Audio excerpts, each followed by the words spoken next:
Welcome back to Success is Weird and Messy. I'm your host, Kathleen Gabriel. Each week, I talk with entrepreneurs about their stories, the ups, the downs, how they turn their biggest challenges into stepping stones for growth. Today, I am joined by Tami Gaines, the founder and CEO of Sage Enterprises. Tami is a renowned specialist in growth strategy and has established herself as a sought-after speaker and trainer, particularly within the healthcare and financial services sectors. Tami, it's so good to have you here. Thank you for having me. I'm super excited to chat with you. Oh, anytime, all the time. I love the So, weird and messy thing. I feel like that's my life. the, Weird and messy. Yeah, I mean, it's my life, obviously. So, and honestly, the more people I talk to, the more I realize it's everyone. It's Yeah, everyone. exactly. So, to kick us off, I'd love to hear more about your business. Yeah, so I'm in an interesting place in my business. So this might be the weird part. I love it. So It's I perfect. had I grew up in corporate America. I quit so that because I became pregnant with my oldest daughter. So I decided I was going to stop working for the man Yeah. and work for myself, raise my kids. And then as luck would have it, I got like a really amazing job offer 2 years ago. So recently. Oh, that's great. This is like very recent. So life is a series of the decisions that we make, right? Yep. I closed my consulting business, took the job, immediately sort of regretted it because I'm like, oh, this is why I left corporate America. Like all the meetings, no time to pee, no time to eat your lunch because you're like back to back to back and everything's an emergency. Anyway, I successfully got laid off last June after being there for like 2 years. Congratulations. Um, so I'm rebooting my consulting company and my speaking business. So what I'm really good at is helping companies that are having growth challenges get to the root cause. Like I don't treat the symptoms. I don't throw like things at the symptoms. I want to get to the bottom of it. Is it your customers? Is it the wrong message? Is your competition eating your lunch? Is your team unhappy? So I'm looking forward to rebooting that. And I'm also super excited about getting back on stage and Ooh, training. yes. It's like my passion. And I think there's a real need in healthcare. I've done a lot of work for hospitals, and I find it all comes down to teamwork and handoffs and communication. So I'm really excited to get back into that space. I So love that. that's Absolutely. that's Well, where I'm at. healthcare is such a complex kind of business to be in. It has so many regulations, so many people involved, and I can't even imagine how much communication is necessary just to make things go fine, much less well. Yeah, it is all of that you just said, but that all trickles down to it all comes back to patient care. Yep. So if you're a dysfunctional team in a hospital, the patients feel that. They rate the hospital based on that. The hospital gets low ratings, their patients go away, their insurance partners go away.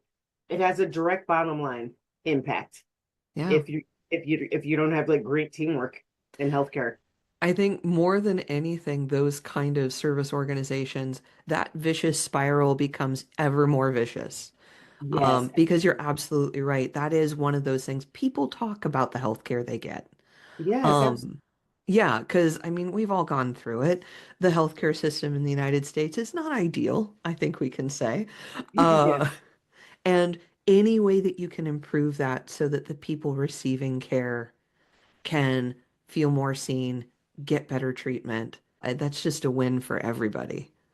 And also if you think about like we don't often talk about this part, but the employees. Yeah. So listen, look at the healthcare system. People are understaffed, overworked, overwhelmed, like burnt out. Yeah. That if your employees aren't happy, it has the same effect. That's why I decided to put back the training piece. Um, it's a hard, it's really important, and I just will say this just because it's like funny. Healthcare is not going anywhere. You Yep. can't make any cuts to healthcare. You can't like, you know Yeah. what I mean? It's a solid industry that you know, everybody needs. Yeah, it's evergreen. Hmm. So why not make it good? Yeah, And green. and green. So you talked a bit about like you're rebooting your business, you have a new focus. How did you, I know that there was the bit in the middle where you took a job because you thought that that was the right new path, discovered it was not the right new path. But what changes have you had from the beginning when you started your business, when you grew your business, and now that you're in your reboot? What's different about what you do? That is a great question. I'll tell you like the best benefit. So I got laid off in June, which gave me the summer. And I went to the beach and I thought Nice. about my business, what it used to be and what it needs to be now, which are drastically different if you think about like all the shifts that have happened like in the world. So I was like, you know what? One thing I never was hyper focused because I could teach anything. If you gave me a bicycle in a box and showed me how to build it a few times, I could get on stage and train on that. Yeah. So I realized like being a generalist isn't good today. You need to be really focused. So I think the biggest shift was that I took the time to have a meeting with myself. What am I really passionate about? Like, what do I really like doing? What am I really good at? Not what do I tolerate because I do it, but like, what am I really good at? What do I want to pour my energy into? And then when I left the beach that day, I was like, healthcare, mid-sized companies that are like hit a growth plateau, like that's where I feel like I shine. And that work makes me happy. Like working with those leaders, working within those organizations that are like, we didn't see this coming. So yeah, I think that's the biggest thing is like I got more focused and also I'm older than when I started my consulting company. So I feel like I can pick and choose like who I work with. When I started, like I chase the dollar. I'll work with anybody. As Yeah. long as you're not like Lucifer, I'm happy to take you on as a client. Well, and I think that's such a good point because I think when we go into business initially, a lot of us, maybe even most of us say, I need to take the clients that are there Yeah, and not really be discerning about who those clients are because, hey, we need the money. We need to survive. Just take anyone on. And so when you say, oh, I do business consulting and it's just kind of general. right. And no one can find you if you're just doing that because everybody's kind of doing that. And Yeah. so you have to say, okay, but who do I actually talk to? Who do I actually work with? And when you narrow it down, then the people that you want to work with can actually find you. Yeah, it's like screaming into the wind, right? Yeah. That's why the focus thing was good. I'll tell you the other thing that I shifted was I'm working on a retainer. Yes. Like I changed my entire model instead of like doing hourly stuff, which I always hated tracking the hours. Like I feel like I could add more impact if you have me on board for a couple of months, not a couple of hours. So Well, yeah, that's the other shift was just like in my thinking, like, yeah, if I really want to make an impact, I need to be around for a little bit. and that's really true. And that is also that focus on who you want to work with. Do you want to work with people who are trying to get the cheapest option for a little bit of growth, a little bit of change? Or do you want to work with people who are at that pivot point that they know they need to invest and Yeah. they know that you're the right person to invest in for the growth of their company because the return on that investment is so much larger. So And it's a really much better focusing. story. Like, Yeah. oh, you know what I mean? Like, I'm all about like, here's where you were when I got here, and here's where you are when I left. And in Yeah. between is that like awesome story of like all the great stuff that we did and the shifts that we made in the business. Yeah, that's so much more satisfying. Yeah, And absolutely. It doesn't leave you wanting more. so when you were talking about taking a break, what I heard you say was you were listening to yourself and taking your own advice. What's the best advice you've received from someone else, or what's advice that you received and you're like, I'm not taking that. Okay, well, let me couch this by saying that I am very careful about who I take advice from. Like, I Good. only take advice from people that are where I want to get to. Yeah. That's the first piece. I don't get like all these inputs. The best advice I've gotten recently was from my uncle. His name's Randy Tomlin. He used to be the COO of Herman Sporting Goods. Okay. So, in addition to being my uncle, I've been like following his career, and I we did a project on him when I was in business school. But I was talking to him about like this new journey, like finding clients and who I wanted to look for. And he was like, "You should be running somebody's company. You shouldn't be working for somebody. You should find a company that you can run because that's where you're at now. Like you're Nice. officially a C-suite executive." I was like, "Whoa, that's so deep. I never looked at myself that way. I never thought about myself that way."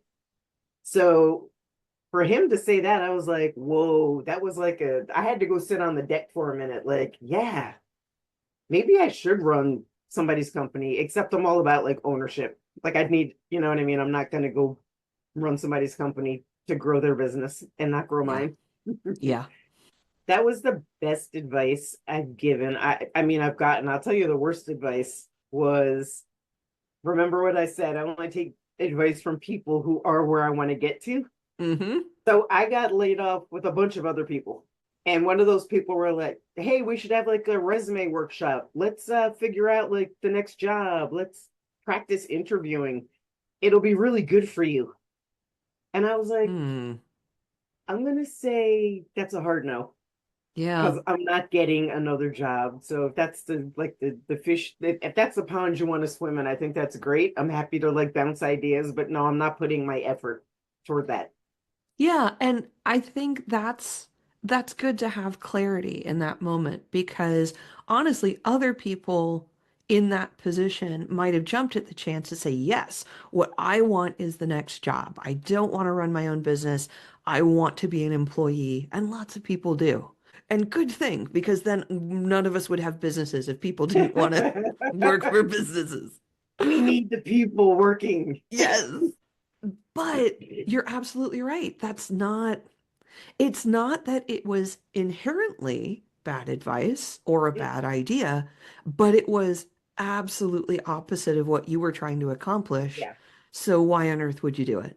It was, you know what? It felt immediately out of alignment, which was Yeah. one of those moments where I realized like you don't want to go work for somebody else. Yeah. You're just gonna have to put the time in to like rebuild your own business. Yeah. No, exactly. Because I think that those of us with that entrepreneurial spirit, you really reach the point where you understand that you need to run your own business. It isn't even a want anymore. This is how you have to live your life, or you're gonna have a really unhappy life. Yeah, I'm pretty much unemployable at this point. Yeah, and good. Like Run I'll with take that. your job, dude. You can hire me, but I'm gonna come coming after you. Well, and honestly, that's the perfect way of looking at it. Someone else may see that as a weakness of, oh, you're unemployable. How terrible. And the strength is, I'm unemployable. That's my superpower. I come in and I help, change your company. I bring extraordinary benefit, and then I leave. You know what else, Kathleen? In these crazy times that we're living in, I also feel like there's only one person I could rely on Yeah. that's going to get the job done, and that's me. Yeah. Honestly, I feel like for all of us, like you need to have. I love like that new term, like everybody's a side hustle. But the truth is, you need to have like a plan B and a plan C and a plan D, and that plan needs to include you as an entrepreneur. In addition, even if you have a job, I Yeah. think we live in like very turbulent times. You start need to take control of your own path. And honestly, I can say this as an HR person. You look at people who are looking for work, whether they're currently out of work or they're unhappy in their current position, they're looking for something that fits, and the job market now is wild. There is very little control that employees and candidates have over what that marketplace is, but what you do have control over is you. And if you think of yourself, even if you want to be an employee and you want your next job, your next gig, if you start thinking of yourself as someone who is marketing themselves, goes beyond the resume, gets out into the world and networks in ways that might not be comfortable at first, Yeah. you're still going to get so much further if you are marketing, well, my business is being the employee of this kind of company. Let's go. Yeah. It's all positioning, right? I don't know. I always just believe you want to look where you're going and then walk there. Like if you know what I mean? Like that's where I'm going. Yep. Let me start the steps. So yeah, networking is uncomfortable. I actually love people. So I love networking. My daughter said to me once, my little daughter, who is a freshman in college, I was like, hey, when you go to the dining hall, you should sit with somebody else who's alone so you guys Yeah. can like chat and make friends. And she was like, we're not all as outgoing as you are. I was like, okay, but um, listen, it's in those uncomfortable moments where I think the growth comes. So, Yeah. like, when you can't stand networking, just find an event, find one person there that you can spend like 10 minutes with. And honestly, so I'm more naturally introverted. I'm what I call a loud introvert. Once I get to know people, I can connect with them very excitedly. But when I walk into a room full of strangers, it's extremely intimidating to me. But what I remember is honestly, that's true for lots of people. There's lots of people in that room who are scared to approach other people because that's a scary thing to do. Yes, it is.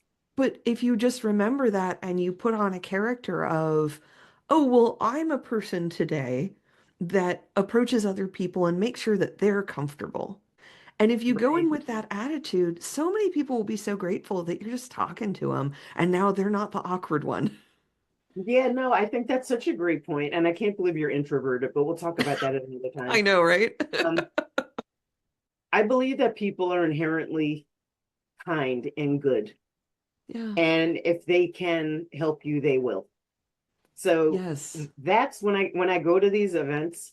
First of all, to your point, like I totally get that I'm like whacked out, that I'm like over the top, like outgoing. So if I see somebody standing alone, like at the buffet, like those are the first people I go up to. Anybody standing alone, I go up to because I know that must be like uncomfortable. But I also think, like to your point, the way you approach it, the way you approach people, the way you approach networking, it's all about your attitude. Yeah. Like if you walk in and you're like, oh, I didn't want to come. But if you walk in, like I just hype myself up before I go in. I'm like, I'm gonna meet three fantastic people at this event. They might become friends, they might become referral partners, they might become clients.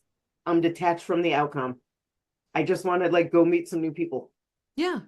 And honestly, the thing that got me started on networking in general was just that idea of, okay, I guess I'm just here to meet people. Let's just figure that part out. And so when I started out networking, I wasn't really intentional about it, and that's fine.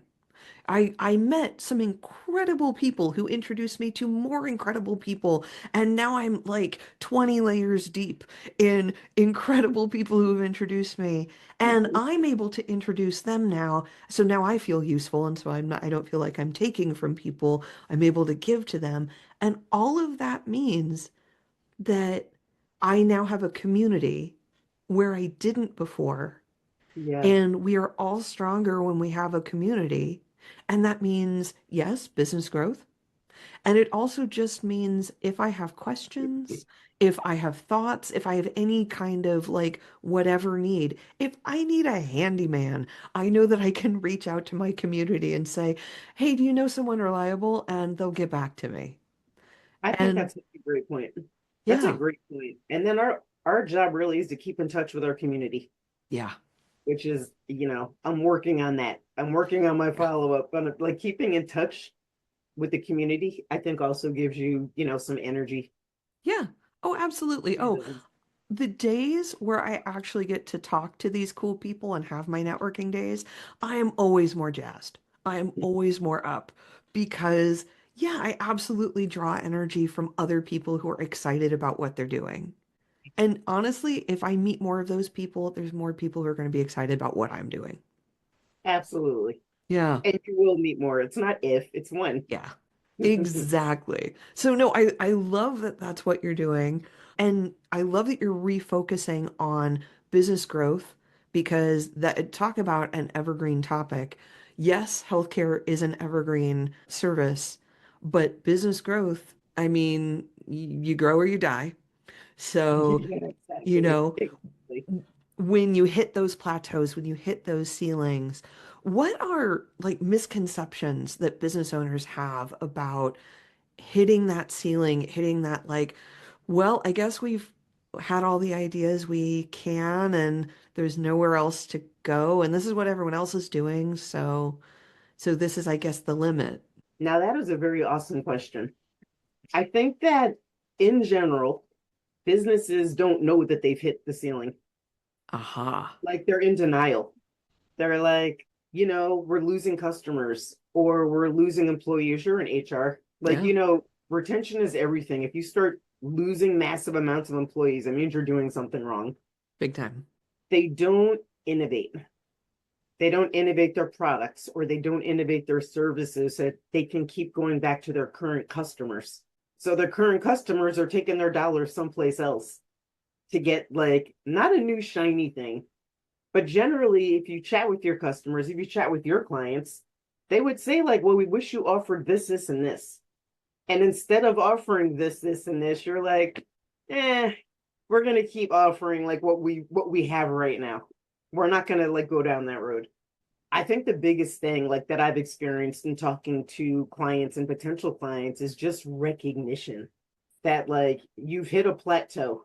You could stay here at this level, which will be totally fine, or you could decide to break through the ceiling and try some new things and take a different look at your marketing message or take a different look at who you're serving. Like maybe you have an aging population of customers and you need to like figure out how to get to a new population. You know Yeah. what I mean? Yeah, absolutely. No, that's a great way of looking at it because it sounds like people come to you when they recognize that they're in pain and they Yeah. recognize that they need change, but that's not necessarily focused. And I guess if it were focused, they wouldn't need you because they'd be But able to I focus that in. I always feel like I have to spend like the first two meetings pointing out all the opportunities for growth. Like Yeah. it's a little bit not convincing, but just like, well, let's take a look at your situation. Like this is what's been going on. Is that working for you? And then Yeah. if the answer is no, then we proceed from there.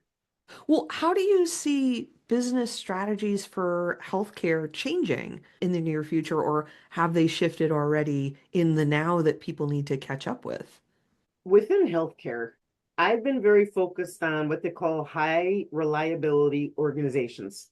Those are organizations that are predictable. Their success is predictable. They have generally higher retention rates among their employees. They provide better care because they're aware. They survey their patients. They chat with them. They find out, like, what did we do well and what can we improve on? They're safer. There's less likely to be some accident. So I was the manager of human experience at this hospital, community hospital, like maybe 1,000 employees. So I was in charge of the front of the house, which is the patients, and the back of the house, which is the employees. So I had to run meetings every week to review all of the complaints from everybody. It was just like a pile of complaints. So anyway, it was my first meeting and I picked up the first complaint and apparently some guy pushing the gurney for a woman that was going to have surgery, he clipped the corner of the wall and jettisoned her off Oh off the no. gurney. That's what we call not call a high reliability organization I would because say that's very low reliability. that is low reliability. So anyway, that became a ball of nonsense.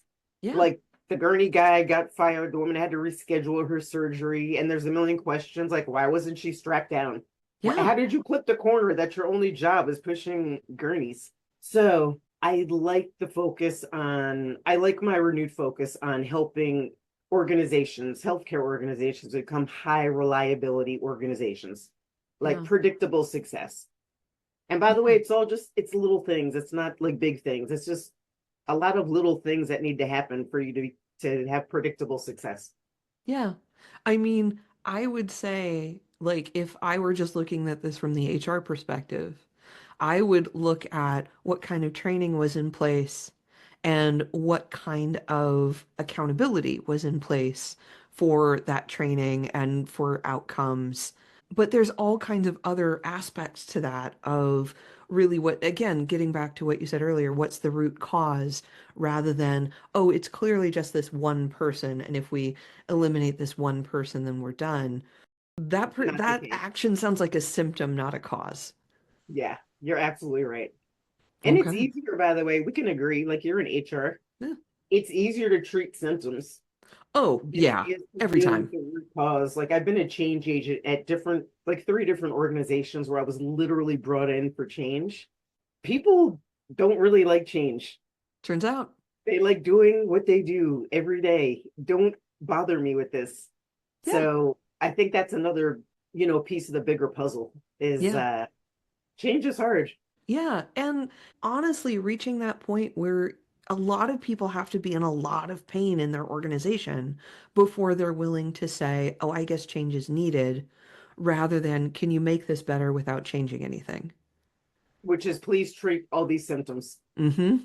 Like treat all the symptoms, and we're not going to deal with the root cause because that's going to be a lot of work and Yeah. big work, and it typically is. Yeah.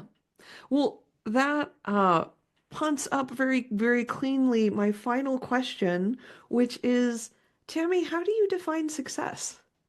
Okay, so financial success obviously is like one, not obviously, but for me, that's one measure. Like, how does my bank account look? Yeah. I also define success as having successful relationships, whether that's like with my kids, with my colleagues, with my clients. Like, I think that's a measure of like a really important measure of success is how my relationships are blooming and thriving. And I'll say like my last measure of success is being able to take Tammy time, like having my business in a place where like I'm working on automation right now. Having my business in a place where I don't have to be doing everything Yep. so that I could actually have work-life balance. Like I can go to the beach if I want to, which I love, or I could just like take a Tammy time out and spend a couple of hours not working.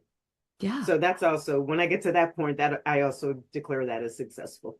I think that's huge. I mean, when we go into business for ourselves, sometimes we think of, oh, this is now my 24/7 life. And it can't be. That's not sustainable. And also, I deserve a vacation as much as anyone. I Yeah. deserve to go off and do things and explore the world just like anyone. Like in my past, it's 24/7, Yeah. Yeah. which is I realized like and I was raising four kids by myself while I was doing 24/7. Oh, that's hard. And I realized like it's exhausting. Yeah. And I didn't get exhausted until like when I dropped my daughter off at college for her freshman year. She was my last one out of the house. I was like, whoa, I Yep. am wiped out.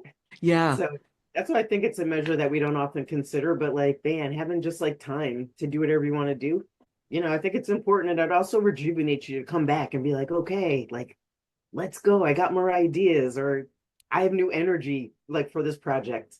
Yeah. So Because burnout isn't success. I'll say that firsthand. it's not a good look. It's not Nope. a good look. Well, Tammy Gaines, thank you again for joining me today. Where should people find you online? I guess my LinkedIn. Great. So it's Tammy. Well, you can see my name on the screen. Yeah. Tami. I lost 5 years of my life correcting the spelling of my name. Tamigaines. You could just find me on LinkedIn, and I'm happy to connect with anybody. Perfect. Well, I'll have that link in the show notes. And everyone, thank you for listening. You can find Success is Weird and Messy wherever you get your podcasts. And it helps us so much if you follow, rate, and review. And if you like the show, tell a friend. We'll see you next week.